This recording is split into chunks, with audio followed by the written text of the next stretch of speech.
Welcome, everybody, to Service Drive Revolution. Today's guest is Andrew Tarvin, but he goes by Drew, so we're going to call him Drew today, but is the world's first humor engineer, teaching people how to get better results while having more fun. He has worked with 35,000 people at 250 organizations, including Microsoft, the FBI, and the International Association of Canine Professionals. And maybe you will have some recommendations for me there, Drew, because I have 4 bulldogs that could use some training. He's combining his background as a project manager at Procter & Gamble with his experience as an international comedian. Andrew reverse engineers the skill of humor in a way that is practical, actionable, and gets results in the workplace. He's a best-selling author and has been featured in the Wall Street Journal, Forbes, and Fast Company, and his TED Talk has over 4 million views. His most recent book, Humor That Works, The Missing Skill for Success and Happiness at Work. Everybody make sure you pick up this book. The thing, Drew, that fascinates me about this and that I love is that you really come more from an engineering background. Mm-hmm. So you're more of an introvert. Mm-hmm. But you have developed the skills to perform like an extrovert, right? Yeah, absolutely. Well, I think that, a lot of times people think of introversion and they immediately associate that with being quiet or being socially awkward or not being in the limelight at all. And introversion is really just about how you think and how you recharge. And so I love speaking with people. I love networking and chatting with people. And then I'm very happy when I don't have to see any of them later. Right. And so the social stuff is just, they're all skills, conversation, networking, humor. They're all things that we can learn through practice and repetition. I've been fortunate enough to be able to learn that through improv and stand-up comedy.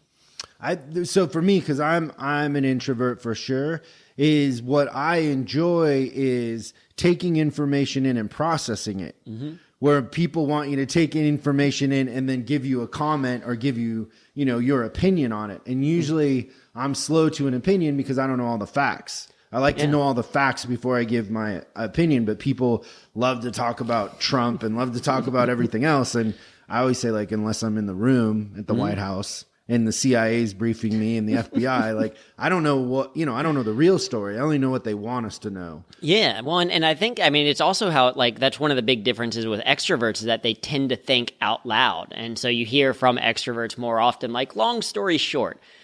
You don't hear that from introverts that much because they've thought about it and then they've been quiet for a long time and then boom, they just share the small piece of information that they wanted to share. So it's just fascinating the different kind of styles and personalities. But one of the things that I've realized is that, things like personality assessments, they're just an assessment. Right? They don't dictate our behavior. They don't define who we are. Instead, we're defined by our actions. And that's what, what surprises people is because if you want your personality assessments, I'm a type A, blue square, conscientious INTJ with a sign of Aquarius. That means and I am a stubborn, ambitious introvert who likes long walks on the beach. And you're single, right? Yeah. Single. And so the idea is that, but that might say, oh, I should do one thing, but if I start doing something differently, right? So INTJ says, oh, I should be a computer scientist, right? Or a scientist. And that's what I started to do. But if I start to do other things, if my actions start to become, I'm doing stand-up comedy, I'm doing improv, I'm no longer defined by this personality assessment, but instead I'm defined by what it is that I'm actually doing, the action that I'm taking. Yeah. So that's kind of what's fascinating though is so take for example me being an introvert and going into a business of sales and when I think I was 19 when I became a service advisor at a car dealership, which is customer interfacing, and you have to get customers to like you. Yeah. And then also you want customers to spend money, right? Mm-hmm. And so the extrovert, which I was, in the beginning, I would be jealous of. They were naturally outgoing. They naturally could just talk, where I'm a little more shy. And so the outcome of that for me and why I think that I became so good at training things was the way that I had to figure it out. And I'm curious if this applied to you in comedy was I had to figure out a system. I couldn't walk up there like Dave Chappelle in comedy can walk up there and just start talking and kind of work it out, where you probably have to have more of a system. You have to understand the architecture of it. before you can go up there and do it. You have to study it more. You have to work a little harder at it. But then when you have a system, you end up being better than most at it because you had to develop a system instead of being able to get by in the moment. Does that make sense? Absolutely, right? I think you're exactly spot on that if something is quote unquote natural, which we can certainly talk about what makes something natural. Because I think that a lot of times people think of extroverts as, say, naturally conversational. And I don't know if that's always the case. I just think that, like, if you're a little kid and you recharge by being in front of people, then you're going to hang out with friends a little bit more. You're going to maybe even hang out with your parents' friends. You're going to be around people a lot more. You're going to have a lot more conversations than if you're an introvert as a kid and you go off and I'm going to read a book and recharge on my own or play a video game. By the time you hit your, say, mid-20s, the sheer number of conversations that an extrovert has had is exponentially higher than the number of conversations an introvert has had. So I don't know that it's necessarily quote-unquote natural. It's just how many reps they've gotten. And so as an introvert, this is what improv did for me, was that it increased the number of reps that I had of doing things like having a conversation, of having to think on my feet, of having to react in the moment. But I think you're exactly right that what people have learned, say, early on, they can't always kind of put together like, oh, no, I'm just naturally funny. People kind of laugh all the time. Or I can naturally, walk into a room and work the entire room.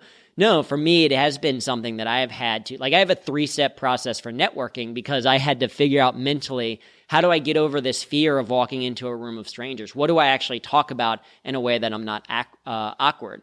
And because of that, to your point, I can now train other people in that because I've had to go through it. If it was just something that I've always been able to do, it's hard to be like, well, I kind of do this and I think I do this. No, because I had to fail a lot of times to get there, I'm a lot more clear on what it takes.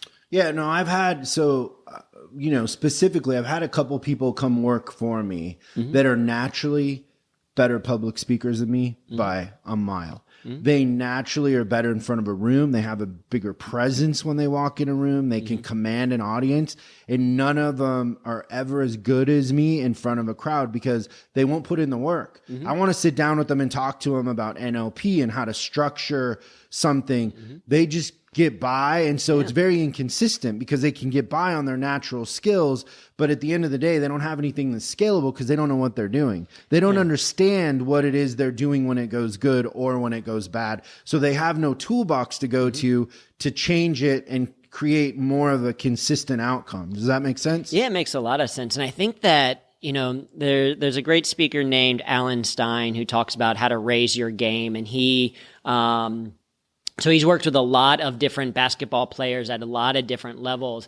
And he talks about the unseen hours. Like, we think about Kevin Durant and LeBron James and James Harden as all these people that are like, yeah, LeBron James is genetically gifted, to the point that, like, one of my favorite conspiracy theories is that he's actually like a secret soldier kind of like prototype, and that, like, because he's genetically very gifted to play a sport like basketball, but he doesn't become the king, he doesn't become LeBron James if he's not putting in thousands upon thousands of unseen hours that we never see appear.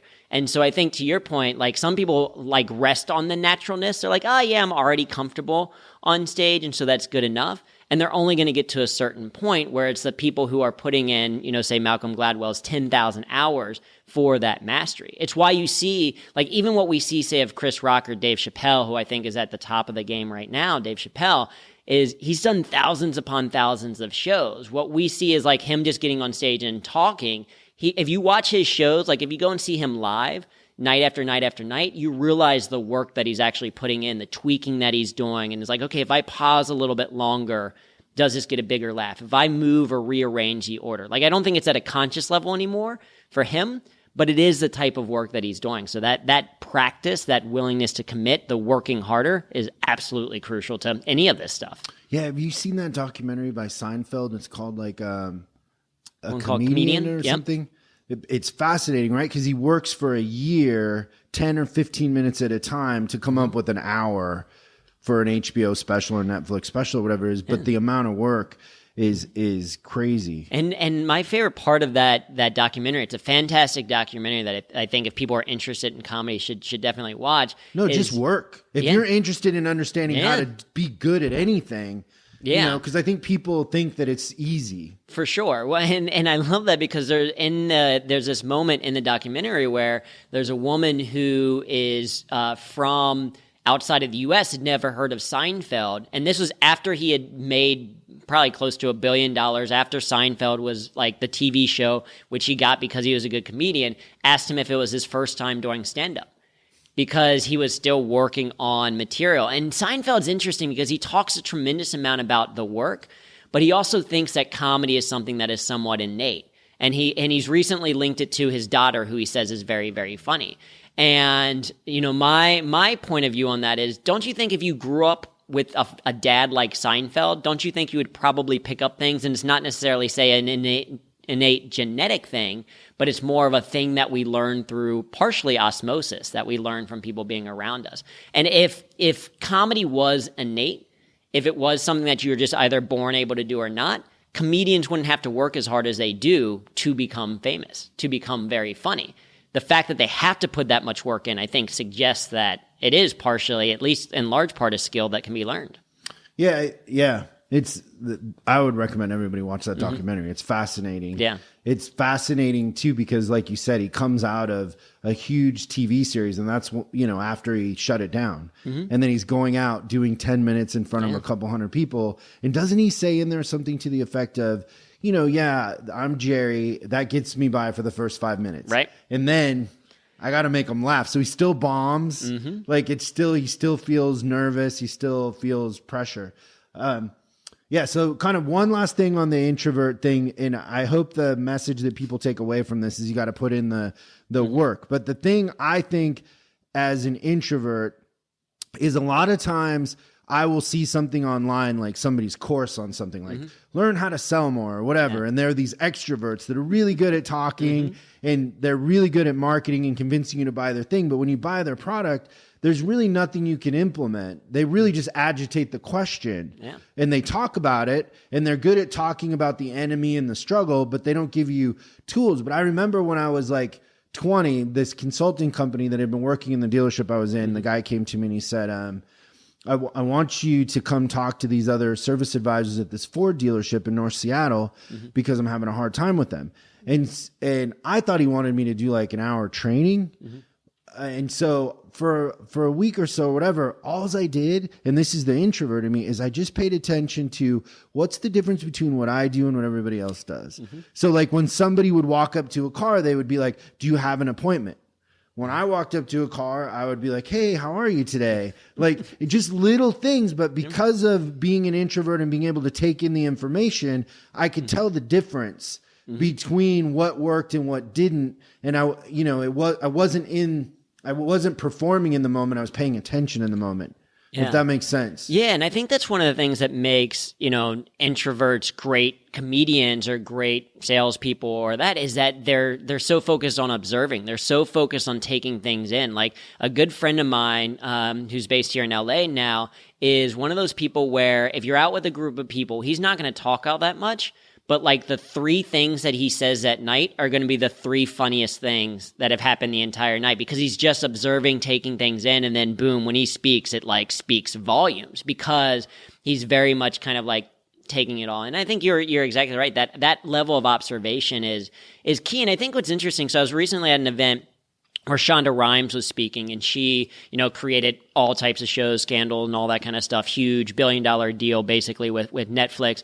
And what slightly irks me is that sometimes people who have gotten to a certain level of success say that they did it almost in spite of being an introvert. They're like, I had to recover, also I'm almost a recovering introvert. And I think that we want to shift the focus of where it's not a bad thing to be an introvert. It's not overcoming introvertedness, but rather embracing it and taking it for our skill of observation, our skill of breaking things down and explaining in a way that people understand. And so I think I want people to kind of walk away with that feeling as well, is that it's not try to be more extroverted and pretend, but more of leverage the strengths that you have as an introvert, bring in some of these additional skills, and marry the two together.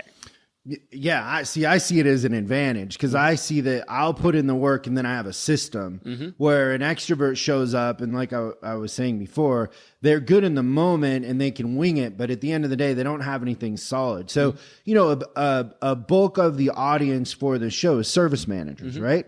And so if you think about service managers, most of the time they're introverts. They started off with more of an engineering type background. They were technicians most of the time. Yeah. So they worked in the shop and then they worked their way up. And then one day they're like, hey, you're the service manager, you're a leader or whatever qualities they have, they become the service manager. But then when we go in, and that's one commonality between your approach and your book between what we do is gamification, and a lot of what you're doing is creating fun in the workplace. Yeah. But service managers will say, and it'll be interesting when you talk at our event this weekend, the service manager will be, well, I'm not good at that. I don't know how to throw a shift meeting. I don't know how to motivate my people. And then it ends up like jump ahead 90 days or 4 months, they end up being better than an extrovert at it because they had to work at it. They got out of their comfort zone, and once they kind of understood how to do it and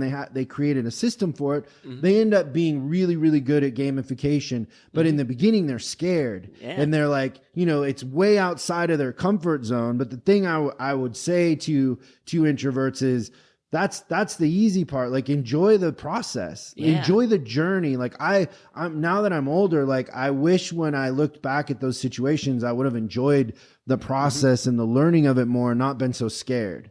Yeah. When I got outside of my comfort zone, if that makes sense. Yeah. I think one of the things that, if we can instill in general in more people is a curiosity. And that's key to humor. It's key to a lot of things of like, okay, let me explore this. Let me be comfortable with not being good at it, but let me just like open it up and see how it works. And this is, I think, is why I feel very fortunate that I have an engineering mindset. Is I've always looked at things like, okay, how do we take this apart? If you think of even something like abstract, like happiness, what is actually happiness? How can we break that apart, take it apart like it's a clock, look at all of its component parts, and then can we put it back together again, like in an interesting way? That's the reverse engineering kind of thing. And I think, if people take that approach to whatever they're learning, whatever they're doing in a new way of like, let me just be curious and discover things, I think hopefully they'll enjoy the process a little bit more. I think too that, one thing when you were saying that comes to mind is a lot of times, like I had this happen just last week where I was talking about writing how I had taken a gym and I had written there. Well, there's this thing with gyms, right, where they will get customers off of Groupon or Instagram for like so many training sessions for $29.95, and then the goal is when they get in the gym is to sell them on buying a personal training package, which is obviously way more than $29, right? Yep. And so, this somebody I worked with that had a gym, I think we got our closing ratio close to 80% on that. Yeah. And because it was a system, right? And the type of questions that we asked. And but the comment from my client was, there's no commonality between gyms and the auto industry. And I'm like, I can't even process that. Like, I'm just curious. I'm curious what works. How can you say that won't apply to the car industry? Right. Like, how can you say that different industries, and I think that's part of the advantage of being an introvert is we're curious and we'll look at anything. Like, we're not prejudging. You can pick something you can learn something from a gym business as much as from a restaurant. For sure. Well, and I think one of the commonality between those two things is humans. And I think what behavior, right? Yeah, behavior. What you're learning, what you do, and what you train, or what we do with Humor That Works is it's about working with humans. It's about finding what makes things work. And that's what you talked about of like gamification and making it fun is that a very simple thing that part of my work is predicated on is a very dumb question. And the dumb question is, would you rather do something that is fun or not fun? That basic question drives a lot of behavior where it's like, oh, yeah, if you were to make, say, this process of going through this kind of upsell to a personal trainer a little bit more fun or a little bit more interesting, maybe people are more willing to listen. If you're to make your meetings a little bit more fun, maybe people would be a little bit more likely to attend. It's like, it goes back to, like you said, yeah, behavior. It's simply human behavior that we're interacting with, whether that is through gym memberships, whether it's through car dealerships, whether it's through canine professionals. So what happens in a company when they're not having fun and then you teach them how to have fun and they're having fun? What are the characteristical changes in that company that happen? Yeah, I think that, from an outside perspective, what you see is an increase in employee productivity. You see a decrease in disengagement. You see a decrease in turnover. You see a decrease in stress. You see ultimately within organizations a more positive workplace culture, and you see in a lot of cases an increase in profit because of all of these different factors that are changing. But what you see from a more human or behavioral perspective is you do see and hear laughter a lot more. You see people kind of showing up a little bit more on time. You see a general looking forward to going to work. I think it's crazy that we live in a society that more people, so I recently discovered this, more people believe in ghosts than like what they do for a living. Okay, yeah. So what's the percentage of people that don't like what they're doing for a living? 60? I think it's like 55%. Okay. 55% are unsatisfied with their what jobs. What percentage of people believe in ghosts? I think it's like 60 or 65. I don't remember the exact number. I just remember that it was more than that don't like what they're doing. Yeah. That's fascinating. Yeah, which is just like crazy to me. So that means the average person, if you're talking to the average person about work, they're going to be like, God, I want to kill my boss. But I can't because then you come back as a ghost. 55% of people want to kill their boss. Okay, so some fascinating things in your book, in my notes here. So the first one is the cost of a stressed employee is $7,500. Mm-hmm. That's what the American, I think, Psychological Association says. That the direct cost is around $700. So if you think in terms of just the increased costs in healthcare, like they've done studies, and it's about $700 for a high-stressed employee. But when you factor in things like presenteeism or absenteeism, which a lot of people know, and that's people just not showing up to work. Presenteeism, which is where people show up to work, but they're not fully there. They're not showing up to work. They're not actually showing up. Physically there. Yeah, they're physically there, but not mentally. Disengagement, like you factor all of those things in, then it's about $7,500 per high-stressed employee. It's in how much of the illness in our country do you think is related to stress and being unhappy? I think, there's a huge, I think it's $68 billion in terms of the actual numbers for it. But I think we live in a world where, and people understand this, that if you have a bad day at work, it impacts how you behave at home. If you have a bad day at home, it impacts how you do things at work. And so if a majority of the workplace is stressed, I think 83% of Americans are stressed out at work, then of course that's going to have an impact on how they treat their family, how they treat their neighbors, how they interact within their community. Because the interesting thing is, a lot of times within productivity, I love productivity, we talk a lot about time management. And I don't know if you've ever had this, let's say you have a 3-day weekend, right? And you're thinking about all the things you want to do over that 3-day weekend. Maybe it's kind of chores around the house. You create your to-do list or whatever. And it gets to Monday of the 3-day weekend, and you look back and you realize the only thing you completed was season 3 of Stranger Things, right? The problem with time management is that it doesn't matter how much time you have if you don't have the energy to do anything with that time. And so people think about work and it's I'm only working 40 hours a week or 60 hours a week or 80 hours a week, whatever it is. There's still technically time left in the week to do stuff. But if you're going home and you don't have the energy or the mental capacity to do any of those things, to go out and volunteer in your community or to have greater conversations with the people around you, I think it has a big impact. I don't know what the metrics are. I don't know what the actual say quantified amount is, but I would say it has a huge impact on what happens. Okay, so what do you think the key to happiness is? Because there's especially with the younger generation, right? Mm-hmm. There's this this thing of, well, I just want to be happy. People say, I just want to be happy. People say things like work-life balance, things like that. What do you personally think the key to happiness is? Well, I'll start first by saying I think one of the challenges or reason why people don't reach happiness is that there's a misconception that success precedes happiness. There's a lot of people who think that, oh, once I get this job, I'll be happy. Or once I buy that car, I'll be happy. Or once I attain blank, I'll be happy. But the problem is that we as humans have hedonic adaptation, or what they call the hedonic treadmill. And that's basically that every base human has like a base happiness set point. And when something bad happens to them, they'll be affected by it for a period of time, but then they'll return back to that base. That's a great thing. That's called resilience, right? Positive thing.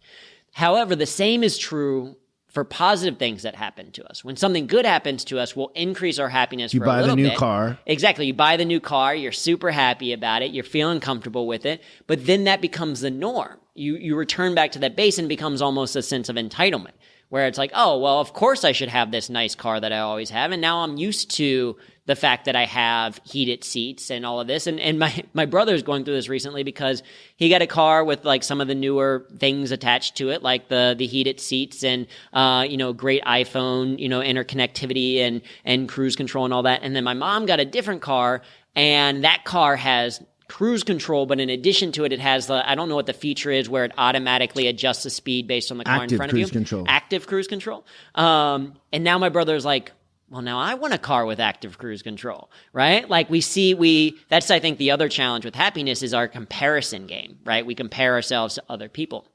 And so, one, I think people have to understand this hedonic adaptation and recognize that the way to increase that base level of happiness is they say 50% of it is genetic. 50% you can't control. 10% of it is what happens to you, and 40% is how you choose to react to things. And in that 40%, the way that you increase that 40% based on the studies that they've done, number one is gratitude. Gratitude is it's very difficult to be simultaneously upset and grateful at the same time. It's impossible. Yeah. I would say, I'd say it's very, very impossible, or at least very, very difficult to do. So gratitude. Let's try it. Try to be like, I'm so grateful Yeah, you can't. I mean, I don't know. Yeah, tough. It's tough to do, and obviously, this is outside of chemical imbalances and things like that. But in kind of in general, but I think with gratitude, a lot of people have this belief that gratitude has to be something huge. And that's why there's this great kind of improv, not even necessarily exercise, and I'd love to do it with it here, I just want to ask you a simple question. You answer very basically.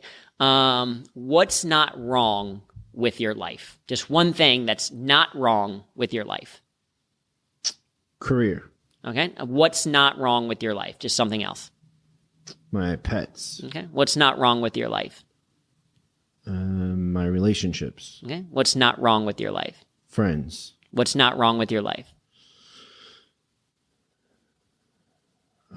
Freedom. Yeah, right. I think that's great. So now ask me a couple of things. We'll see what I come up with. What's not wrong with your life? I would say, yeah, for sure, my career. I get to do what I love. What's not wrong with your life? I am currently in LA having a fantastic conversation. What's not wrong with your life? I am going to get a Neapolitan shake from In-N-Out a little bit later. Right? So I think what's not healthy? What's not healthy about your life? Yeah. Accordingly, based on our previous conversation, bacon apparently isn't. But so this idea of the question of what's not wrong with your life changes the bar for what we have to be grateful for. A lot of times when people think of gratitude or, I have to be grateful, it's like, but I have to but Chris is lucky. Yeah, of course he has a career that's really cool, and he has this company that's great, and he's got, these cool dogs that he has, and he has a fantastic family. So we think this bar is all the way up here. But we think of with the question of what's not wrong with your life as opposed to say what's right with your life. Something that's not wrong with their life can be something very, very small. It can be, what am I doing today? I woke up today. That's a pretty good thing. I woke up well rested. That's even better. I had food this morning. I'm grateful for that. So I think we change what we see that we have to be grateful for by asking and changing our perspective a little bit. asking a simpler question. Yeah, and so I think that there was a study that was completed recently. I think it was done by Oxford, but I could get that part wrong. But the basic of the study was what you just said, in that the key to happiness is low expectations. And it really is, it's true, right? So the thing that I find with clients especially, right, is that their expectations for how easy things should be, their expectations for, they had this idea, they went out and raised money and they're starting this new business, and they expect that they're not going to run out of money, or they aren't underfunded, or there isn't going to be a competitor to come in. It's like their expectations for what's going to happen are unrealistic. It's going to be competitive. It's going to be harder than you think. And so, that's one of the things that I always try to help people with is, it's your expectations that are wrong. You expect it to be easier than it is. It's going to be harder. And if you expect it to be harder, then you'll be fine. But because you didn't, like, if you and I went into business doing something, I would just immediately 6 months in, right, we're going to run out of money. We're going to get in a fight here. Like, right. And so we know, because I've done it, I know that there's going to be issues. And so if my expectations going in aren't that it's going to be perfect or it's going to be easy, then I think your point is, then, hey, we're starting a business. We're taking on a new adventure. We wake up every day with a new challenge, right? And so the journey becomes the fun, not the destination. Right. Yeah. And that, I think, is a big key of that idea of success before happiness, is we think, okay, once we achieve this, but it's partially about that journey. And there's I don't know if you read Tim Urban at all. He's got a great blog, did a great TED Talk on procrastination that's very funny. But he has this fantastic post about happiness and why millennials are the most depressed generation. And it's exactly to what you speak about, is that, one, expectations for millennials were way higher than any other previous generation. Because if you think about the generation coming out of World War II, expectation was just survival. Success was just living. Right? And so then that led to a generation where that was the mindset. And so then it was like, okay, the next mindset was, if you work really hard your entire career, by the time you retire, you'll be comfortable and okay. Right? Then the next generation, there's a huge economic boom. So the expectation of, oh, you're going to work in your entire career and then be okay, they achieve right away. They're, in their mid-20s and can afford a house and retire by 45 and all set. So they raise a generation of, you can do whatever you set your mind to. Right. And that's what millennials leave college with. And so their expectation is that job market is going to be great. I have a college degree. That means instantly going to have money and going to be able to afford a house and all that. The environment changed, so that's no longer the reality. So reality is lower than expectation. And in addition to that, you have social media where you're looking at the other people around you. And because people only post their highlight reel, because people only Instagram the great dinner that they're having at the trendy new restaurant. They're not Instagramming like, hey, look, I had ramen noodles again. Right? People don't do that. So you're looking at other people's social media feeds, a highlight reel. And now not only is your reality lower than your own expectation, it's lower than what you perceive other people's reality to be. It's going to impact your well-being. Comparing yourself to. Yeah, exactly. Yeah. And what do you think about that, as far as it seems like mostly men or boys in, the millennials, and then what's the generation Y? Gen Z or global. Yeah, so it's Gen Y/millennial is this kind of the same. And then the following generation is Gen Z/globals. What's going to come after Z? We're out of letters. I know, exactly. So it's either kind of predicting the end of the human race, or I think that's why people are starting to shift to other words like globals, because we're like that, or Gen AA, maybe? I don't know. Yeah, so the outcome of that, the parents did it to him, right? I mean, I always feel that the parents were the ones that caused this. You can have anything you want, and we, made it easy. But the overwhelming common characteristic is the boys don't wake up to hunt. They don't wake up to go make something happen. They're sitting around waiting for something to happen. I don't know how many kids, like, parents send to me, and the boy is like, well, I'm going to start a brand. And I'm like, what does that mean? Because you opened an Instagram account with a brand name, didn't start a brand. Like, they expect it, like we were talking about. They expect it to be easy, that you just show up and, it's going to happen. And they don't understand that it's a fight and you got to wake up to hunt. And, we're kind of, as men, we're wired to hunt. We're wired to wake up and go kill stuff and make things happen. And they just don't, that's like inconceivable to them that it would be that hard. Yeah, well, I think it's partially like a shift in society of how things change, and also a parenting, because you have that combination of being told that, because I was basically told, oh, you can do anything that you set your mind to. And I recognize that I am steeped in privilege. Like, I am a straight white male in the United States. The only minority thing about me is I'm left-handed. Right? Which, like, okay, so I can't cut with right-handed scissors, and my, like, handwriting smears. Overall, not very difficult things to, like, have to overcome. And so part of, like, that became empowering for me. But you're right, to some people, and you have a shift in parenting where you have helicopter parenting, right? Where people know, like, kids no longer have to struggle, where I have friends who are teachers, and they deal with it constantly, where it used to be that if kids got a bad grade, that the parents would then reprimand the kid and be like, what are you doing? You need to work a little bit harder. Let me help you with their homework, that kind of stuff, work harder. Now, if kids get a bad grade, some parents are trying to reprimand the teachers. They're saying that it's the teacher's fault that the kid hasn't done these things. And that leads to, oh, my parents or the people around me are going to do a lot more for me than once you get into the real world actually happens. And that takes away, like you said, that kind of ambition or that level of like going after something, and in those terms of like hunting for something, being ambitious, being proactive, as opposed to being like, no, if I build it, they'll come, right? And, great for the Field of Dreams movie, not accurate for how business works. Yeah. Are you a fan of Jordan Peterson? I'm not too familiar with his work. I know the name exists, but that's about the extent of it. I think you would love him. I'll have to give you a couple links to watch. But he did this one podcast on the fact that fathers are the most important parent, and that the thing is the mothers are raising more and more of the kids, and the fathers are gone in certain demographics, right? Yep. Maybe not Latin or Asian families, but definitely in other, classes. And so the point that he makes in there that I never thought about, and by the way, I was raised by a single mom, so my dad wasn't around, is that the dads are the ones that toughen kids up. Because, let's say you come home and you tell mom, you're like, Mom, they're not going to let me start as goalie.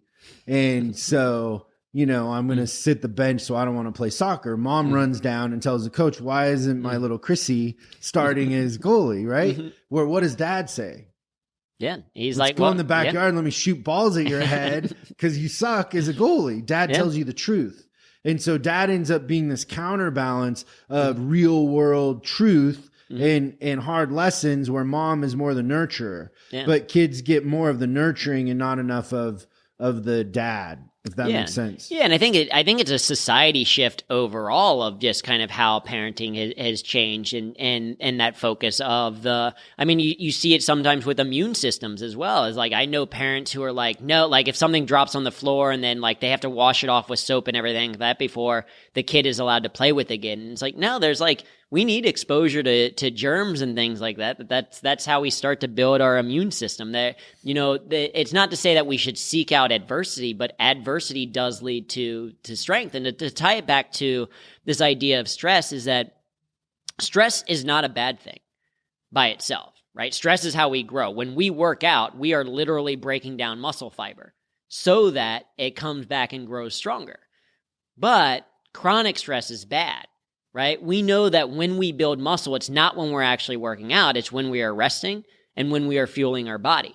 So stress by itself, not a bad, it's how we increase capacity. In fact, when I got a degree in computer science and engineering, and then started working at Procter & Gamble. And I remember having this moment where I was a few months into, probably close to a year in at P&G, and I finally had enough. I went to my manager and I was like, listen, you keep giving me projects I can't do anymore. I'm freaking out here. I'm highly stressed. And he was like, okay, good. Now we know your limit. And I was like, what?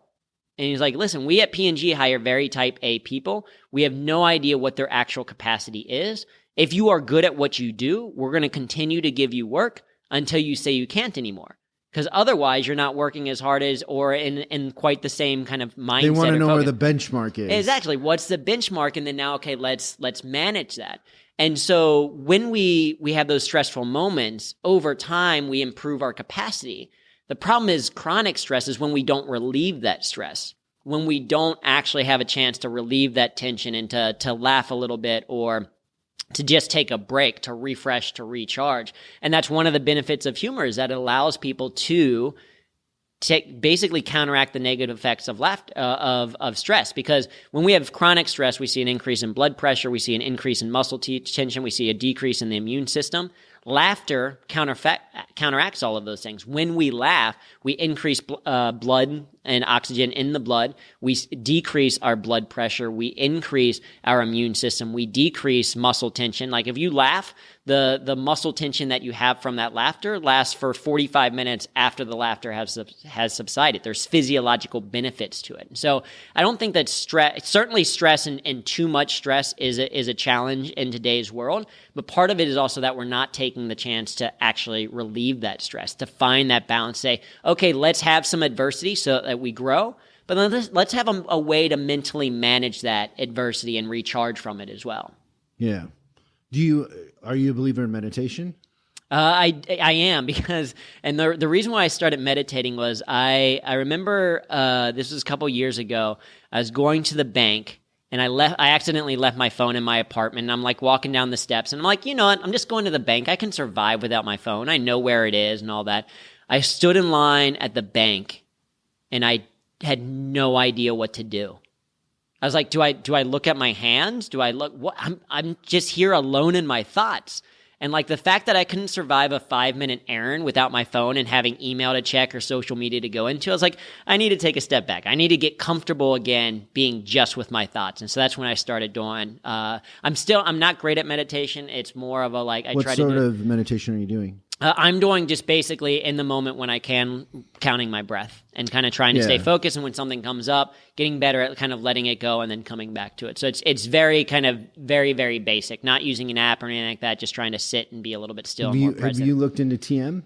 I have not. So look into TM. This is transcendental? Yeah. Is that the right something? Yeah. So I went through an interesting time where I got served divorce papers that I didn't know were coming. I lost a business and my dog died, all kind of like in a little period of time. Wow. And so I had an apartment in the city and I had a house out in Orange County. Mm-hmm. And obviously my ex-wife was staying in the house and I was staying in the apartment, but I went to get some stuff out of the house. Mm-hmm. And I was coming back and I just pulled off to avoid traffic to get dinner in like a little Rubio's Baja Fresh place. And I was sitting there and I got a bloody nose. And I go in the bathroom and it wouldn't stop. I drove myself to the hospital. They, took them a long time to get it to stop. The next day, my personal physician said, if you didn't have a deviated septum, because I had gotten a few fights when I was younger and so my nose was broken. If you didn't have a deviated septum, you would have had a stroke. And I'm like, I'm in my early 30s, right? I would have had a stroke. Yeah. And so he said, I'm going to put you on this blood pressure medicine. It was called Coreg CR. So I take the blood pressure medicine and I feel like I'm falling all the time. And I hated it. I called him and I said, I feel like I'm falling. He goes, well, when you feel that, just squeeze the chair you're in. And that didn't work. and just the idea that I had to be on something for the rest of my life bothered me. Like in your 30s, like it just seemed like a big failure. So I was listening to Howard Stern and Russell Simmons one day, and they were talking about TM and about the benefits and blood pressure and all this stuff. And so I looked it up, and it ends up Oprah Seinfeld is a huge TM guy. Okay, I think that's where I've heard it from. All of the, another guy, Ray Dalio, is one, like the list of people that do TM is crazy. So I went and I did it. And so it's really easy because you just get a mantra. The Beatles did it. Paul McCartney. I watched the video, Paul McCartney explaining it. There's all kinds of great stuff online. So I learned how to do it. I did it 6 months later. I'm in that same doctor's office and he says, you can quit the medication. And I said, he goes, how did you do it or whatever? And I told him TM and meditation. And he said, oh, I've been reading more about that. I was at a conference. They were talking about the benefits of meditation and how it fixes blood pressure. And I said, oh, would you ever tell clients instead of prescribing? And what do you think he said? Absolutely not. No. Probably not, right? No, but it's, that's our medical system. But the other benefits are insane. Like, with my, what is your stress hormone when they do your blood test? Cortisol. Yeah. Like I was always like 12. I'm never past 5 when I do it now. Like it, just your concentration level. But the thing about TM is just so easy because I'm like ADD and I'm not good at sitting there. I do the breath one too sometimes, but I'm not as good at it as the mantra. There's just something about it. So you might like absolutely that. No. I'll check it out. I'm a commercial for TM. Yeah, no, and I'll admit, like as an engineer, I've always been kind of resistant to anything that feels touchy-feely. And this is true in my programs of like, I'm not we're not going to do trust falls. We're not like holding hands. We're not like, I'm like, does it work? But I'm also a very curious person. So it's like, and for anyone out there, I'm a big believer in like trying stuff, experimenting, being like, all right, yeah, like I'm up for it. If you say this is something that works, it's something that like, is worth doing.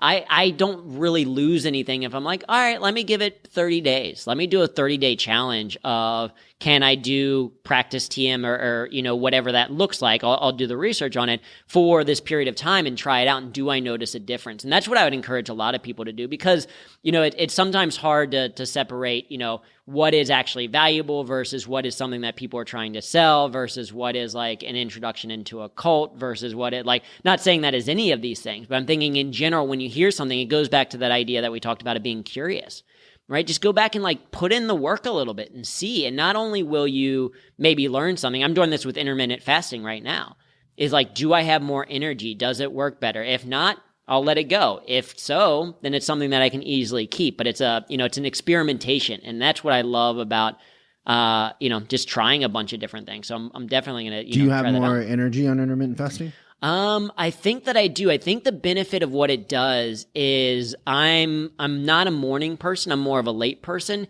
and it prevents me from eating an entire bag of Doritos at 11 p.m. when I'm just like browsing through Reddit or watching videos or whatever, because I'm like, oh, my window has ended, so I'm not. So it's kind of saved me that. And I do think there's probably something to the fact that, oh, when I'm sleeping, because I stopped eating at 8 and went to bed at like 11 or 12, my body is done digesting food. For the most part, it's done the hard work of digesting, so I can actually rest as opposed to partially sleep while my body is digesting. And so I think that it's had some impact. We're still early enough on that I'm like, I don't know 100%. I'm not super strict about it. Any of the experiments that I do, I'm not like, I think one of the other things that when we try to incorporate change, we have this all or nothing mentality, where it's like, okay, if I'm going to start a new diet, it's January 1st, it's a brand new resolution. You get to, January 6th, something happens and you break that resolution. And you're like, well, I guess I'm done, right? As opposed to, all right, I failed one day, so then let me get up again. This actually builds off of, Seinfeld talks about as a writing technique, don't break the chain, where he would have a calendar that every day that he wrote on this big calendar on his wall, he'd put a big X to say, okay, I wrote that day. And then what happens is as that chain of X's of consecutive days in a row gets longer and longer, it provides additional motivation because you're like, I don't want to have to start over again at streak 0, right? So let me, make sure that I do it. But the key is not perfection, right? It's persistence and recognizing that if you do take a day off, if something does change, that at least tomorrow you try again. So I've tried intermittent fasting twice, and I definitely have more energy and I sleep less. So like I was waking up at 4 a.m, but I don't enjoy it. Yeah. Cause I really like I like to work out early, and it's really hard for me to work out really, really hard and lift weights and then not eat until noon. Yeah, because they've done studies of the immediacy that you need to get protein in the body for it to actually then synthesize, or I'm talking out of something that I don't know, but they have the speed to which you then fuel after working out is important. Yeah, and so I missed that, but I had way more energy and I would sleep less. So it does. There is something to it. Yeah, but I'm kind of like you. I like knowing that. Maybe it's not for me, but I like that I tried it and I know that there is something there later in life or something I might want it. Okay. So you're at Procter and Gamble, because this is fascinating to me. And when do you decide to do comedy? So I started doing improv in college. So my best friend who lives here in LA, so I'm super excited. One of the things that's not wrong in my life is I'm seeing him do a show a little bit later tonight. He is my best friend in college. He wanted to start an improv comedy group. He needed people and forced me to join. And so we started this improv group at Ohio State. And what I didn't have in comedy skill, which I had very little of, I made up for in comedy project management. I was like, all right, we're going to practice 3 times a week. We're going to have a show. We're going to tape like all of our shows and go back and watch it if we can. We're going to have a business meeting where we talk about how do we grow the group and do more shows as well. And so I took this very project management approach to it. But as I started doing improv, I fell in love with it. And then a year after that, there's a stand-up comedy competition at Ohio State. And a bunch of people in the group were like, okay, if we can be funny while we're making it up, we've got to be able to be funny while, when we plan it ahead of times. And it turns out, at least for me, that stand-up is way harder than improv. But stand-up So the thing with improv is you're there with friends. Yeah. And you're there with people. You're not alone. Exactly. You're doing it as a group, and it's all complete. You get a suggestion from the audience, and it's made up on the spot. And we didn't know what we were doing. Yeah, we feed off each other. And we didn't know what we were doing, so we watched Whose Line Is It Anyway and repeated what we saw. And short form can be a little bit easier to get into because they play games, and then there's rules within those games that also help to create the comedy. And so, and then I do stand-up. So stand-up was the first time that I could confirm that I, in fact, So how long after doing the improv group did you stand up on stage alone with a microphone? It was about a year. A year. And so what was that? Walk me through that. Like, is it an open mic night? What is it? It's a stand-up comedy competition. So it's with a competition. So you hadn't done it until then. So when we decided to do it, we then started to do, there would be like 8 or 9 of us that would get together, and at the end of improv practice, we would then all work on our bits a little bit. We would do it to each other. But it's still friendly. Crowd. It's 2 friends and stuff like that. We're helping each other kind of write and try this and tweak that and all that. So I had some practice of it, but it's still a rehearsal. So then, it's standing up on stage. I think there's probably like 40 people or so there. And how long do you have to go for? And you've got 5 minutes. 5 minutes. Okay. You got to survive. So what is that? What is that feeling, or what reality sinks in when you're going to do that? Because I would contest, and tell me if I'm wrong, that is there's probably 2 things in life that are the hardest. One is stand-up comedy, and the other would be boxing, because it's just you, right? And they're similar in ways, I think, too. Mm-hmm. But it's just you and your opponent, and comedy, it's just you and the crowd. But you really have very little props. You have nothing to hide behind. Yeah. I was a drummer coming up in bands, but I'm hiding behind a drum set, right? Yeah. Like, to me, comedy's like, there's nowhere to hide. And it's like, okay, make me laugh, funny man. Get and go. And that's what's interesting, is the perspective of an improv show of the audience is different. An improv show is like, what's going to happen? We're on board with this. But you're right. Like the mentality sometimes of a stand-up show is like, all right, you think you're funny? Prove it. Yeah. Like the bar is a little bit higher. And so I didn't eat anything the entire day. I was like nervous anytime I started thinking about the fact that we were going to do it, I started to get nervous. I would I had that feeling inside. And there is something transformational about getting your first laugh on stage. And I'll say that I feel very fortunate that I was with an improv group, so I got some suggestions. The people that the guy, Nate, the guy who got me into comedy is hilarious. And so he gave me great, tips and helped me to massage it. And the fact that I had done some improv shows certainly helped, but it was still incredibly nerve-wracking. But as soon as I got that first laugh, I relaxed a little bit more. I still was nervous, and I still got nervous doing stand-up after that, but that first laugh gave me proof to say, no, okay, some of the things that you think are funny, this works. And in fact, you see it, there's a great guy named David Nihill who teaches people how to add humor to their speeches. And he shows this video where he's like, you can see presenters, you see their demeanor change once they get a laugh. Oh, yeah. And the example that he uses... for me. Yeah. he uses Amy Cuddy's TED Talk, which is all about the power of body language, right? She knows this. She studied this. She looked at the physiological level of it, and you still see it in her talk where she looks a little bit nervous and she gets that first laugh and her demeanor changes. And that's like, and it's a incredible, it's also an addicting experience where it's like, then once I did that, I'm like, okay, you're going up there. Do you remember your first joke? I don't, what was, I have it on video. I remember the content of the overall content of the set. I don't remember the first. Do you get a laugh on your first joke? Not the very first thing that I say. I think so do you a couple panic sentences inside? No, not yet. I'm still so nervous that any level of additional panic wouldn't feel any different, right? It's like I'm already at peak kind of panic nervousness. But I think it, and the audience was very warm. What we'll see, in comedy, there can be a warm audience, which means that they're more willing to laugh at things that aren't necessarily the funniest, or it can be a cold audience where even if you say something funny, they still don't quite laugh. It was a very warm audience because a lot of people were there to see their friends. It was a comedy competition, all college students in the competition, all college students in the audience. We had the improv group itself probably had like 30 people in the audience to come and check it out because different friends and things like that. So it was a warm audience and didn't feel like, it didn't feel as standoffish. But I think around the first laugh was I started talking about, because at the time, it was before I had LASIK, right? So I am a nerd. I do need glasses, but I'm an engineer, so I got LASIK because it's more efficient. And so I talked about looking like Harry Potter. And like people confusing me, so or thinking self-deprecating, that I look like it. So self-deprecating, yeah. And jokes about your appearance are a great starting point for comedy because it gets people on board. It shows that you can make fun of yourself, and it's something everyone can see. So if I go up on stage, I should say something about beards or something. So what would be funny about beards? I mean, like, you can just talk about having an epic beard, or you can like why you started growing one, or like, yeah, I know it's my face is flipped. I have more hair here than I have up here, right? This is more full. This is more lush. I get this beard trimmed. I don't even worry about what's up top.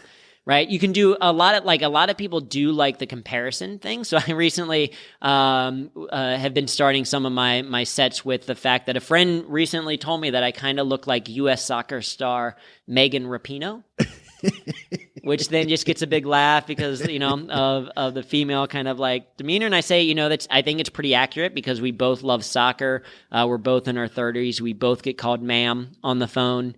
Right, so now I'm going to self-deprecating humor about my voice, and so that kind of like appearance kind of works. Who you kind of look like? Oh yeah, I kind of look like I don't know. Who do you get? Do you get anyone that you look like, a celebrity doppelganger or anything? It's so dumb though. Like people, for a while, people were saying Dan Blazarian. Do you know who that is? I don't think I know that. Yeah, they would say that. Not recently. I haven't been getting that much. Yeah, but I think you can do, because you can take qualifiers of it. Like you can almost. Maybe this is wrong, but you're like almost like more of a like outdoorsy Robin Williams or something. Like you can take, so like I'm a skinny Hugh Jackman. Other people tell me I look like skinny Hugh Jackman, and I always emphasize the skinny part. One woman told me that I kind of look like Justin Timberlake, but from here to here, like just the eyes. So the qualifiers is what also makes people laugh, is to say is like, oh yeah, because it's something that they can look at and be like, oh yeah, I can kind of see that. That's kind of true.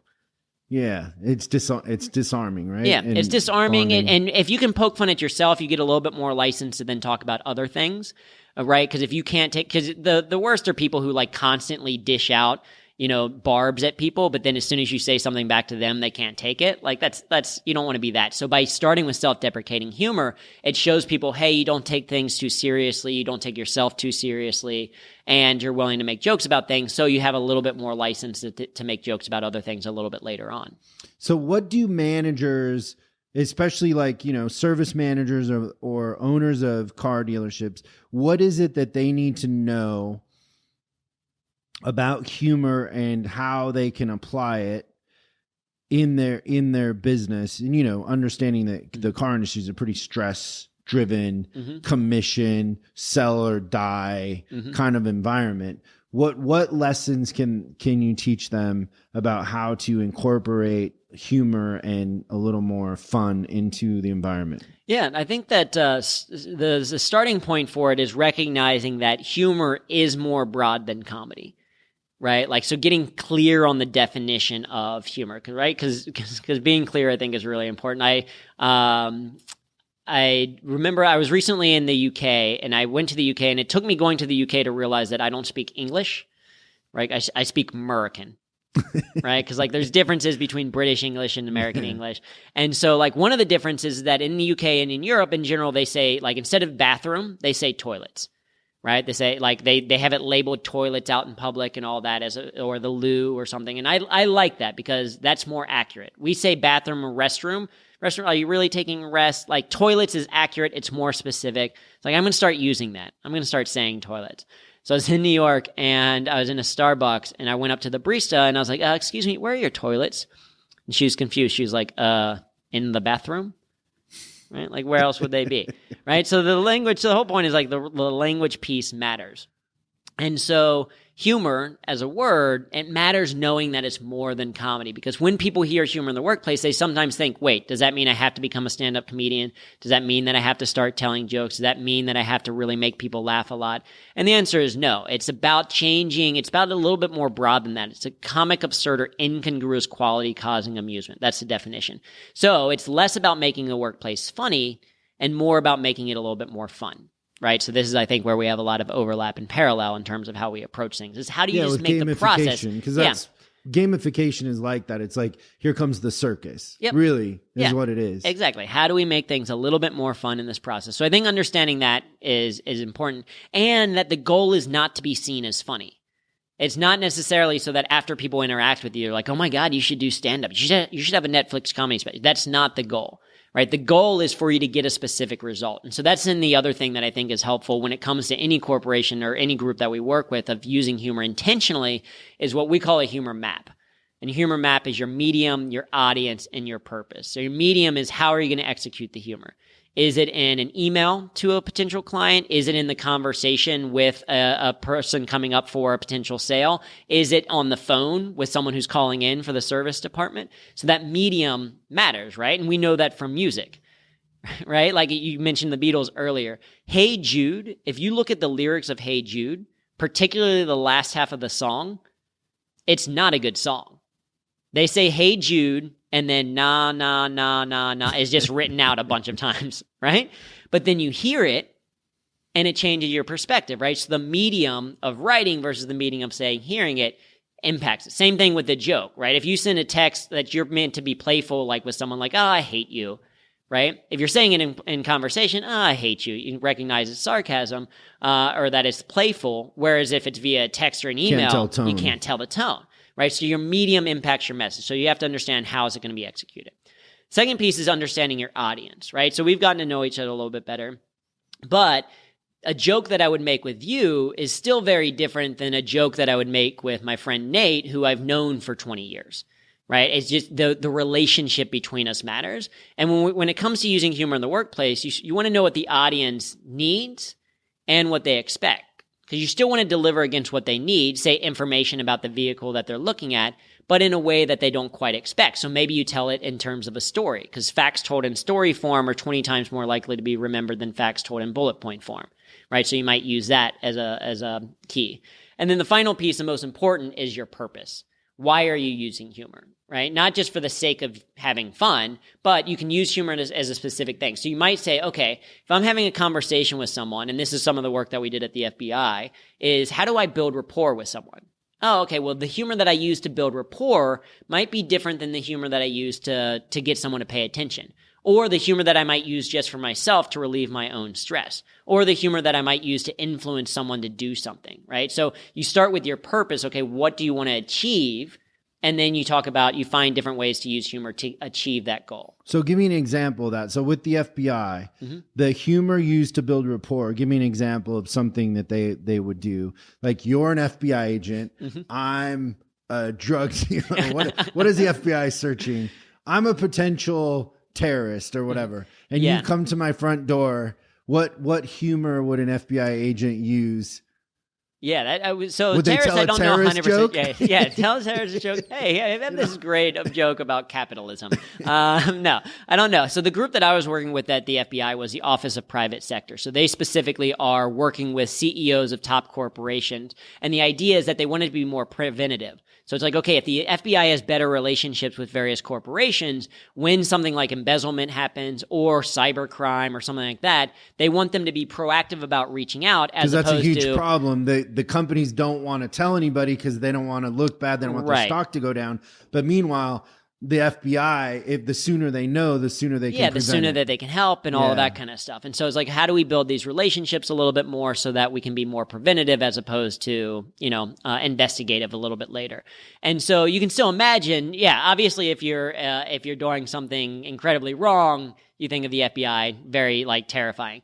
But even if you're like a random corporate person who's doing everything right, to still have a phone call with the FBI is like, I remember being like shocked each time I would have like a pre-call meeting or pre-event meeting with the FBI and it said FBI on the calendar. It's like, like it's intimidating. Even speaking to them, it was the first time I ever spoke to an audience where 90% of the room was armed. Right? They were armed next to it. And so, but it's okay. How do you reduce that status then? How do you let the person know that you're also a human? And so self-defeating humor right up top is something that, like, if we're sitting down, I'm an FBI agent, you're, a corporate employee or something like that, I might start with a little self-deprecating humor about how I got there. Maybe it's like, man, I had challenges. Like, you would think that if I work at the FBI, I would know exactly how to get somewhere, but I got lost like 3 times coming here today. Right. So and it just humanizes it. It says, hey, we're both, let's start at the point where we're both humans. And then let's get into a little bit detail later about me being an FBI agent and you being someone else, right? So self-defeating humor is a way to reduce some status. So you call it self-defeating instead of self-deprecating, but it's the same thing, right? So psychologist Rod A. Martin defined 4 styles of humor. Self-defeating being one of them, and self-deprecating is self-defeating is a little bit of a larger category than, say, self-deprecating. So, because self-deprecating can just be kind of poking fun at yourself. Self-defeating can also include, like lower self-esteem things. And so it's just kind of categorizations. I and Rod would maybe, not like this, but I kind of conflate the two and just use the two kind of interchangeably. I don't think that they're exactly accurate, but self-deprecating humor as well. Poking fun at yourself. What are the other 3? The other 3 are, so the first is affiliative. This is positive and inclusive humor. This is, I think, like Ellen DeGeneres or Mr. Rogers had great like inclusive humor where there is no target. It's positive. It's inclusive. And that might be another way that you build rapport with someone, is sharing a laugh with someone. Going, if you take out your entire team for like bowling or a happy hour, or you do some applied improv exercises, or if you just do something fun, gamification might be a form of affiliative humor as well. But affiliative, like, hey, let's just have a fun experience. So maybe I'm an FBI agent, and rather than us meeting in your office or in my office, I meet and say, hey, let's go and just grab coffee, or let's go to a driving range, right? We both know that we like golf.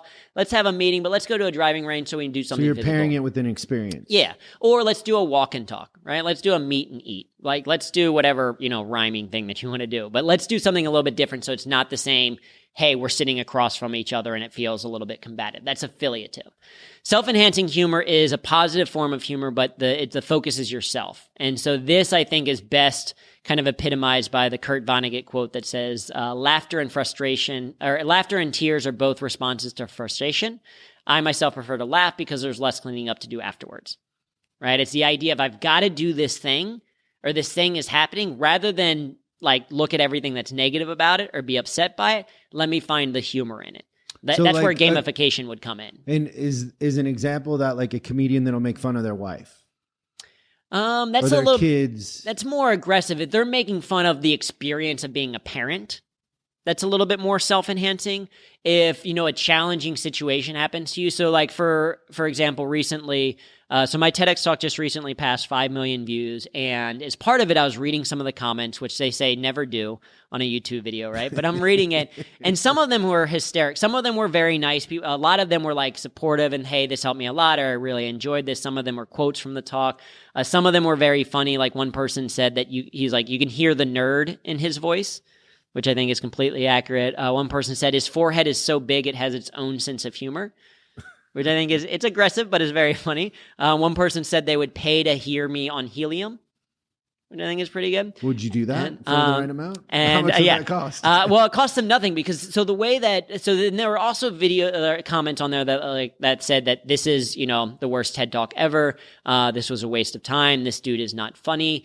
And, part of it is to recognize that one, humor is never going to appeal to every single person on the planet. Your joke, you're going to be funny to some people and not to other people. That's part of understanding your audience as well. The goal is not to be seen universally as funny, but for you to get a specific result in that moment. But the other thing is the self-enhancing form of it is I decided to do a video where I react to YouTube comments. And so the self-enhancing version of that is I've taken something that is maybe kind of aggressive towards me and turned it into content that was a lot of fun. And in addition to that, I did suck on some helium and talk as part of that. And so now it became, this isn't bad, but this now is material that I get to play with, right? So that's self-enhancing humor. That's one of the great things about being a speaker is anytime something kind of bad happens to you, you can then be like, well, at least this is going to be a good story later, right? So it's self-enhancing, taking a situation, saying, how do I find the humor in it? Gamification is the same thing, where it's like, I have to do this task. I have to do these things anyway. I might as well make them a little bit more fun. So then self-defeating is a great form of humor, or self-deprecating humor. I will say that it's great when you're in a high-status position, not as good when you're in a low-status position, and only good when used sparingly. I think I understand why, but why? Well, I'm curious, what are your thoughts why? Well, because if you're in a high-status position, you're trying... in a business situation, if you're in a high status position, you're still a team. You just play a different role, but you're not more important than anybody else, right? Yeah. And so it brings you down to that level where everybody's, understands that we're all the same. We're all, we just have different roles in this game we're playing of business, right? But if you're lower in that hierarchy, or lower status, it's kind of like it's like picking. It's an unfair advantage. Yeah. I think definitely that's super true for the high status position. When using self-defeating humor in a low status position, and status isn't necessarily like you can have high status but be a new hire. Right? Status isn't necessarily what your rank or your title is. It's about how you're perceived against someone else, right? So if you are a presenter, if you're a comedian standing on stage, you inherently have higher status than people sitting in the audience because you have a microphone and everyone is looking at you. If you're a new hire leading a meeting, you might have higher status than some of the people sitting in that meeting, or if you just kind of present that, say, level of confidence. The problem with using self-defeating humor with low status is if people already perceive you as not quite as blank, like, okay, you're a new hire, and so you're not as established in this organization. I'm already kind of questioning a little bit what you say and whether or not I should listen to you because maybe I'm someone that's been in the industry for 20 years and you're just entering into it. If you then use self-defeating humor, then you're only confirming what I'm thinking about you having low status, and it's only going to potentially lower the status a little bit more. And so you want to use it when it's perceived high status, and this is partially why women have challenges with humor in the workplace is because in one study they found that when men used humor in the workplace, it was met with a positive response something like 80% of the time. So positive response being a laugh or a smile. When women used it, it was only met with a positive response 20% of the time. But in that same study, they found that something like 90% of the humor that men used was off the cuff, was kind of conversational, improvised in the moment, building off of kind of what already existed. 70% of the humor that women used was self-defeating or self-deprecating. And so if you are already perceived because of gender biases in the workplace as lower status, which is a separate issue entirely of itself, not related to humor, but if that status comes into play, then when you use self-defeating humor, it's lowering it a little bit.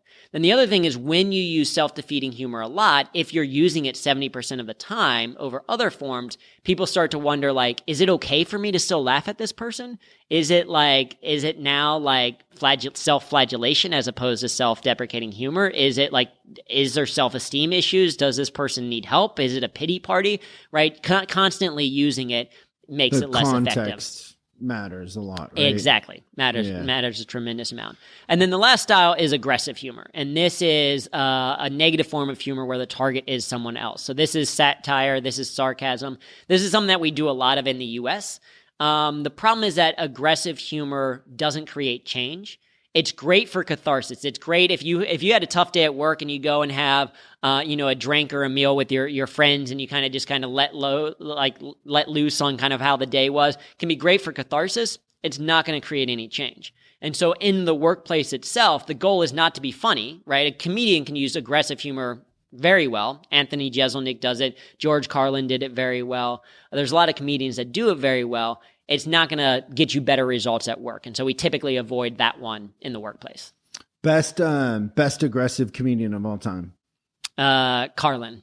He's one of my favorite comedians of all time. And he's not always aggressive, not overly aggressive. I would say if you want someone who people think of as super aggressive, I think that Jeselnik is a fantastic joke writer and probably the top right now. And Jimmy Carr, based out of the UK, is very, very funny in a very aggressive form. Yeah, I would say Kinnison. Yeah. Okay, so, yeah, I can do that. Kinnison had this ability where a lot of people, like even Carlin, will dance around the high and the low, but Kinnison could start low and go lower. Yeah, no, that's true. That's very true. He did have that skill set. Yeah, like his joke about is it necrophilia or whatever, where he's like, he just on the cuff, he's like, yeah, I read this thing in the paper that these guys are going around having sex with dead bodies or paying like mortuaries. And then he lays down on stage and he's laying with his microphone and he's like, so just imagine you've lived your life. You've raised your kids. You've and you're on your deathbed and you give in to the twilight and you go to the light or whatever. Yeah. And then all of a sudden, hey, and he's rocking. Yeah. And then the other one too that he did about Jesus wasn't married. I don't think I know that bit. I'm not super familiar with Kinnison. I clearly need to do more research. He does this one. He goes, Jesus wasn't married because there's no wife that would buy that you were gone with your 12 buddies for 3 days. And he comes home and he's walking back home and he looks like death and he's like decomposing. And she's like, where have you been? Yeah. And where are those 12 losers that won't get a job? And that whole one is funny. And then what's he has World Hunger. Have you ever heard his World Hunger one? I don't think so. Where he's like, I hate those commercials where they're like, come send $5 a month and you can feed little Ziggy or whatever. And he's like, well, you're right there. Give him a sandwich. And then he's like, I can solve world hunger, he says, because it occurred to me that instead of sending them food, why don't we send them moving boxes? Because we have deserts in America too, but we don't live in them because nothing grows there. And he does this thing. He's like, it's sand. Nothing ever will grow here. Like, so he can start low and go lower. Go even lower. But there's still a truth to it though. Like that's what makes it comedic and funny is that there's still like, okay, I can kind of you can see that what great comedians do is you can follow their logic, right? And Dave Chappelle did that incredibly well with one of his most recent Netflix specials where it's like he talks about Cosby and he gets very real with it. But the logic that he's like, by the time you get to the end of it, you're like, okay, I see. This is what the South Park guys do very well as well. If you watch the end of a South Park episode or like Book of Mormon, it's like extremely ridiculous. And you're like, there's no way that makes any sense whatsoever. But if you watch the entire thing, you see, oh, actually, I see this kind of logical progression. It is still extreme, but I see how they got there and how they've earned the right to kind of do that particular humor because of the way they got there. So did you see the last Louis C.K. one? I think it was 2017 or whatever, where he talks about abortion. I think so, but I don't remember the So bit. Same sort of thing. Like he does this abortion thing and you never know if he's for or against abortion, but he does the extreme on both sides. Yeah. So he'll be like, well, it's in your body, so you can kill it. And he goes back and forth, but you never at the end of it know if he's pro. Right. But he dances this line for, 7 minutes that is just hilarious about a subject that isn't hilarious at all, Yeah. And people get pretty worked up about it and he's making fun of it. Absolutely. Kind of like the Cosby thing. It's like, there's a bravery in that for sure on taking on something like that. Well, and that is fantastic for a comedy stage. For you meeting with a client for the very first time, probably Just not. going to abortion? Yeah. Even if what are your thoughts on Trump? Yeah, even if you're Louis C.K. or Dave Chappelle, probably not the thing to do in the initial kind of meeting with someone, right? And that's one of those big distinctions between the goal again is not to be this stand-up comedian. It is to it's to get a specific result, to be intentional about using humor to get the result that you're looking for. Yeah. And so you're speaking this weekend at Top Dog, our big annual event, and it's gonna be managers from car dealerships basically. And do you drive a car? I do. I don't own a car, but I drive quite a bit when I travel, and I get a bunch of different rental cars and things like that. I used to own a car when I lived in Ohio, but I live in New York now. So it's interesting because the car industry is in a weird time, right? Because you have millennials and younger Generation Z. They don't own cars. They don't aspire to it, and so car sales nationally are dropping. You have Tesla that came in. The number right here is, as we sit right now, the number one luxury car in America is a Tesla. So more than BMW, more than Mercedes. Wow. So you have a pie that's shrinking, and then of the pie, Tesla's come in and taken a piece of it, and they sell direct to consumer. So Tesla doesn't have a dealer network, right? All the other brands have a dealer network, and they have dealerships. And in our country, dealerships employ hundreds of thousands. I think it's actually over 1 million people. And so it's an interesting time. And I've said that our industry needs to change. We're blockbuster video. Yeah. And nobody wants, a couple of years ago, I spoke at the National Auto Dealers Association meeting. And the one thing they told me they wanted me to take out of my talk was talking about Tesla. And I was like, well, it's the elephant in the room. And they're like, no, it's just not a popular subject. Let's not bring that up. And I'm like, let's ignore the thing that's impacting our industry. Yeah. Right now. My job is to teach people and get them ahead of it, not to ignore it. The truth is the truth. But so this article came out. I saw it yesterday in Automotive News, and it's this dealer, Bernie Marino, who's a well-known dealer. He owned I think 15 dealerships. He's doing $1 billion in sales annually. And he says in here, and I don't know if he listens to the podcast, but he uses the term, the things that I've been saying. And he said, I woke up and I realized I don't want to hand my kids Blockbuster Video. And he sold all of his dealerships except for 2, and he's getting out because, the worry is because there's no profit anymore in the car sale, right? The way that the manufacturers have done it is like Ford and GM and BMW and everybody is they shrunk the margin in the sale of the car. Then there's so much competition and online competition where the customers can kind of name the price they want to pay for a car. So the profits are gone. There's holdback, but the thing that the manufacturers do with the holdback is they're like, you only get the holdback if you hit these criteria and these sales numbers, which makes them sell more cars for less money to hit the sales numbers to get the holdback. And they're like, and hey, we want you to build this $15 million new building with our new signs and our new, image package, but you're not making any money. And so it's a weird time in automotive because the front end is in turmoil, but the back end, the service and parts, is the part that won't go away because cars are still going to break and people still need tires. And even if they're electric cars, they're going to need tires, brakes, things like that. So the service part is always going to be there, but it is an industry in turmoil. And also an industry deep rooted and stubborn in change. They don't want to change. And so it will be very, it will be very needed what you're going to teach this weekend. It's something that is very relevant and needed in the industry. And hopefully, we can help sell some books and let people know that they're, you're going to get through this with a different approach. Just being stressed out and hitting the hammer harder. What's that saying? To the man with the hammer, the world is a nail. Yeah. Like that really is relevant to the car industry because they're used to, managing people by stress and fear and things like that. And it has to change because the thing that I've noticed with gamification is when we implement gamification, the customers feel it. They're like, hey, people like being here. This is people are having fun here. And they don't understand that behind the curtain, we're playing games and, we're throwing darts and shooting each other with Nerf guns or whatever it is. But we're having fun. And so it's very relevant. So I'm excited to have you this weekend. It's gonna be fun. Yeah, for sure. Where are you based out of? I'm based in New York. New York? Yeah. So what is the single life in New York like?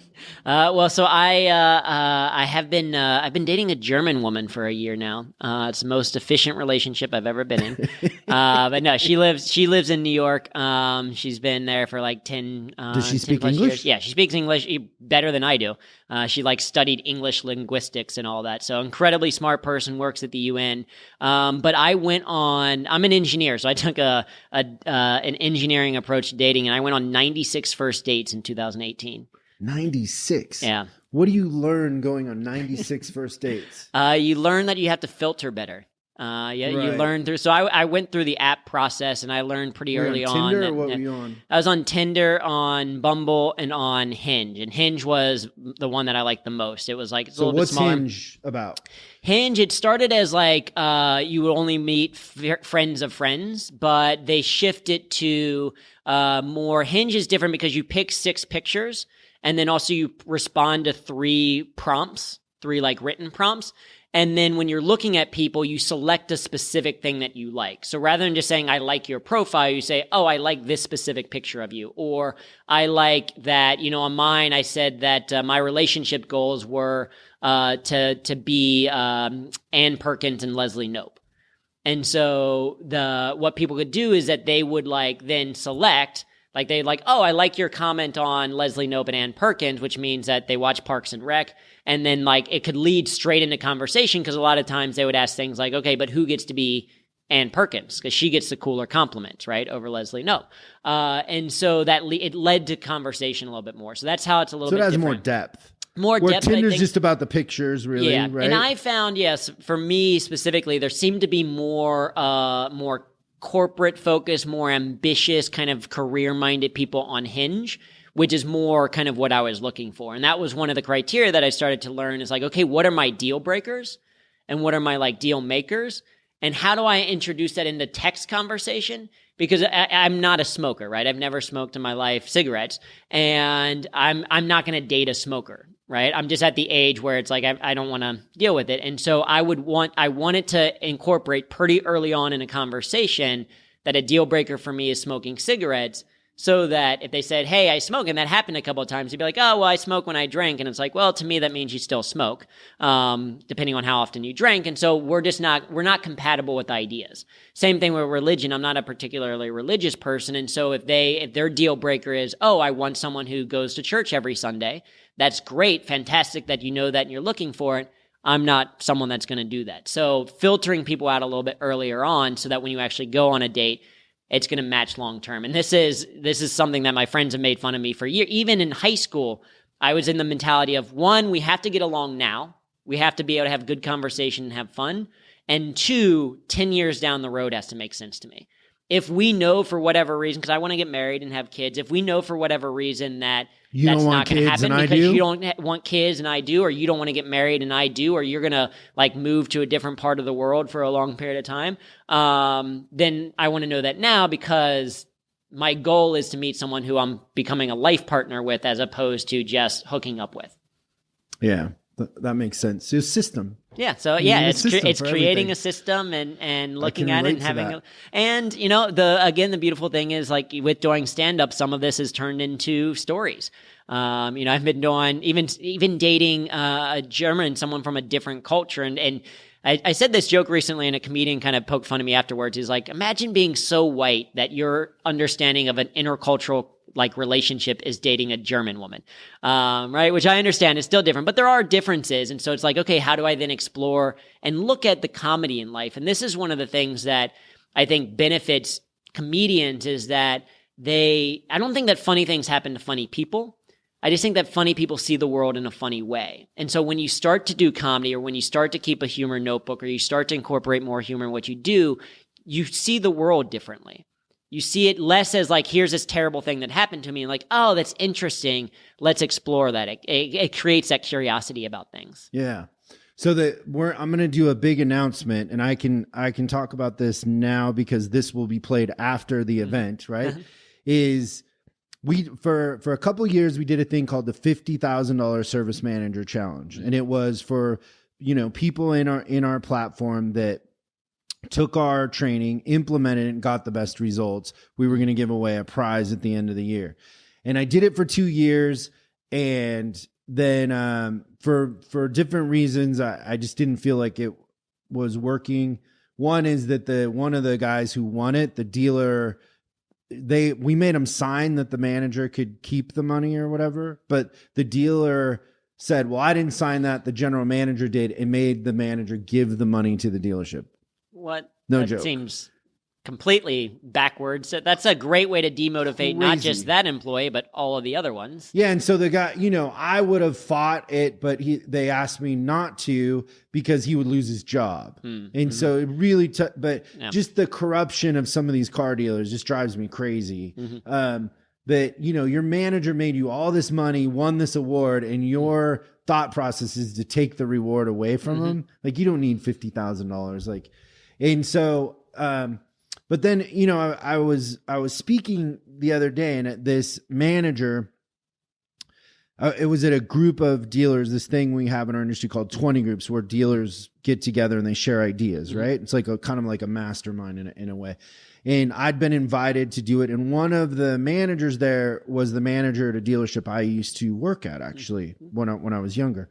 And I met him, like I didn't know him. And he said, hey, I bought your product, Service Drive Revolution. I'm a huge fan. I read your books, and he'd been through our training, the whole thing. And then I'm looking at the numbers, and his department's actually losing money. And I'm like, so all these things, but you're not applying them, because the gap is applying the knowledge to getting a result, right? And so when we did the $50,000 challenge, it made managers that were on the fence take the jump. And so what I'm going to announce this weekend is I just went out. I've wanted for over a year now the Jeep pickup. Have you seen those? The Gladiator? I don't think so. So Jeep has a pickup. Jeep pickup. Yeah, it's the dopest thing you've ever seen. I've wanted one, so I bought one. I wrote a check for one, free and clear. They're going to send me the title, but I'm going to give it away next year at Top Dog, and to the manager, that wins the Service Manager Challenge. So I'm excited about announcing that this really weekend. Exciting. And then now for a year, I'm going to trick the thing out. I'm going to jack it up. It'll be ridiculous. I'll put a cigar humidor in it or whatever I can do to, personalize it and make it fun. And then give the keys away to somebody next year at the event. Yeah. So it's going to be a fun, we're not going to announce that until Saturday. Yeah. But so I won't mention it, but that's fascinating. I think one, it's a key component of gamification, right? As a reward system. And I do this even for myself, of like, when I love milkshakes. I love, like, they're the most efficient form of dessert, right? All you have to do is suck. They're amazing, right? And so my reward for small things that I do when I deliver an event, so I'll get a milkshake after the event on Friday, because it's a small thing that, like, I love speaking in general, but it's another kind of a physical, tangible thing that says, here is, a small reward for you having put work in, for you achieving something. And to your point, that action piece is absolutely crucial for anything. It's, knowing matters, but doing matters more. That's, a big belief that I have. I know that it worked before. I want the managers that are a little scared, that are scared to take a leap of faith, to take that leap, Even if they don't win, they're going to win. Yeah, exactly. Everybody's a winner in that situation. My best friend says something about us introverts that's funny, is we're good at speaking. We can go work a party, but it takes twice the energy. Yeah. We're drained afterwards because it's a lot of energy. For sure. No, and this has been a fantastic conversation as well, but I'm going to be perfectly happy. I'm going to go and spend, for me, and getting clear on, the experimentation for introverts is learn what are the things that help you recharge. So like exercise is the thing that helps me recharge. So after this, I'm going to go and exercise because it allows me to get out of that space. You flip a coin, it's a milkshake. Or yeah, exactly. exercise? Yeah, I am a walking contradiction in many ways. Yeah, not exactly the model. But yeah, fine. But the experimentation is a model because I've tried a lot of things. I used to be like, oh, you know what? I can just go on Reddit for a little bit and that'll help me recharge. The problem is that I'm then demotivated to do any other work after that because I'm like, it's just never ending scroll and still going through it. And I'm like, how did I end up here? So I'm like, oh, I need the things that I need to be productive after this. So exercise that allows me to still be productive. And yeah, I encourage people to experiment, to try. From a humor perspective, the thing that if you're listening to this whole thing and you're like, okay, what do I do differently as a result from a humor side? What we encourage everyone to try is just simply think like 1 smile per hour. As you start to go through work, things like what's one thing that you can do each hour of the day that brings a smile to your face or the face of someone else. And that is open enough that allows you to think about, to experiment, to try different things. Oh, let me try storytelling a little bit more. Let me try listening to a comedy podcast when I'm in my car going from spot to spot. Or let me, try some gamification stuff. Let me try some of the stuff that Chris is talking about in gamification, some of the program things. Whatever it is, just 1 smile per hour, that develops a habit. Right? Rather than prescribing a specific thing to do, it develops more of a habit. You start to see humor in the world a little bit more, and you get to experiment. You get to be curious and have fun. Yeah, you start to see things different, and then the outcome changes, right? Yeah. Because it's more positive. Yeah. There's a scientific kind of study of that. It's called the reticular activation system, and a lot of people think of it with cars. So a lot of times if you get a car, when someone buys a car, or someone they know buys a certain car, they start to see that car everywhere. And it's not usually that there's more cars in the market. Sometimes that's the case, but more often it's the reticular activation system. Your brain has now seen it, it knows it, and so it used to filter out seeing that car because it didn't think that it was helpful information. Now it says, oh, I'm going to actually let you notice those things. I'm going to bring it to your forefront. Same things happen with humor. As you start to experience it a little bit more, it's activated more and you see the world differently. Yeah, that's great. So everybody, his book is Humor That Works, The Missing Skill for Success and Happiness at Work by Andrew Tarvin. I like how you have the "and" in parentheses, so it's Drew Tarvin. Do you want anybody to follow you on social media? Yeah, absolutely. So if they're interested in learning more on humor, they can go to humorthatworks.com. That's where the book is. That's where we have free articles, free newsletter, online course, workshop information, all that kind of stuff. But yeah, if they want to follow me on social media, I love tweeting out puns and wordplay. So if that's your jam, then certainly follow me. I'm Drew Tarvin, DREWTAR. V as in Victor, I-N, on all social media. So that's Instagram, Facebook, Twitter, LinkedIn. And I discovered recently I still have a MySpace page. Really? So, yeah, if you're jamming out on MySpace, you can go to myspace.com/Drew Tarvin. Mostly bands. I've updated a couple of pictures, but it's mostly old stuff. But yeah, you can follow me there. You can contact me. More than happy to chat with folks. Oh, cool. Okay, so I'm following you right now on Instagram.